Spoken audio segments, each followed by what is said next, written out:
talaga yung ano niya, LSC.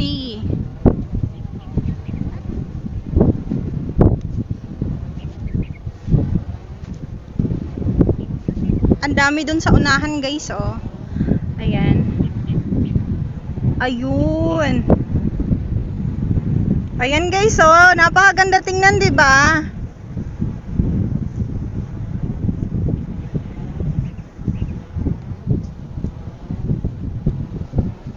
Tapos tingnan niyo yung dagat, napaka-calm niya.